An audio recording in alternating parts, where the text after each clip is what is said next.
യു.എസിന് പിന്നാലെ ഓസ്ട്രേലിയയിലും നാടുകടത്തൽ നീക്കം. നമസ്കാരം, കൊട്ടാരക്കര മീഡിയയിലേക്ക് സ്വാഗതം.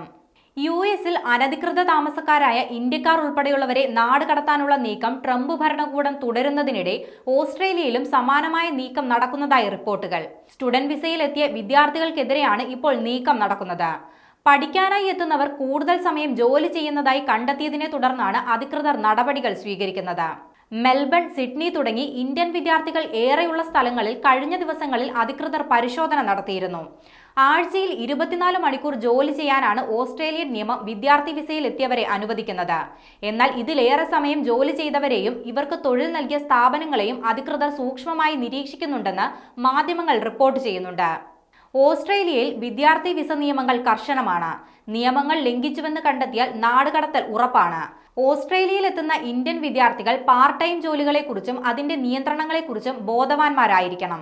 വിദ്യാർത്ഥി വിസയിൽ എത്തുന്നവർക്ക് യൂണിവേഴ്സിറ്റി അവധിക്ക് പരിധിയില്ലാതെ ജോലി ചെയ്യാനുള്ള അവസരമുണ്ട്.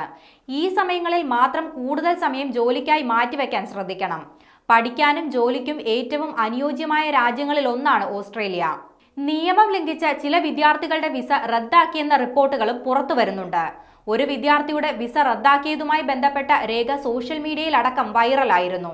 ആഴ്ചയിൽ 50 മുതൽ 60 മണിക്കൂർ വരെ ഇയാൾ ജോലി ചെയ്തിരുന്നതായാണ് റിപ്പോർട്ട്. വിദ്യാർത്ഥിയുടെ ഫോൺ പരിശോധിച്ച അധികൃതർ ഇയാൾ അധിക സമയം ജോലി ചെയ്തിരുന്നതായി കണ്ടെത്തുകയായിരുന്നു. ക്യാബ് ഡ്രൈവർ, ഡെലിവറി ജോലികൾ എന്നിവ ചെയ്ത് ആഴ്ചയിൽ 1500 മുതൽ 2000 ഓസ്ട്രേലിയൻ ഡോളർ വരെ സമ്പാദിക്കുന്ന ഇന്ത്യൻ വിദ്യാർത്ഥികളുണ്ടെന്ന് അധികൃതർ വെളിപ്പെടുത്തുന്നുണ്ട്. ഇവരിൽ പലരും രാജ്യത്തെ നിയമങ്ങളെക്കുറിച്ച് അജ്ഞരാണ്. ഇത്തരക്കാരെ ഭാവിയിൽ നാടുകടത്താനുള്ള സാധ്യത ഏറെയാണെന്നും പറയുന്നുണ്ട്. പ്രതിഫലം ബാങ്ക് അക്കൗണ്ടിൽ വാങ്ങാതെ നേരിട്ട് വാങ്ങുന്ന വിദ്യാർത്ഥികളും ഓസ്ട്രേലിയയിൽ നിരവധിയാണ്.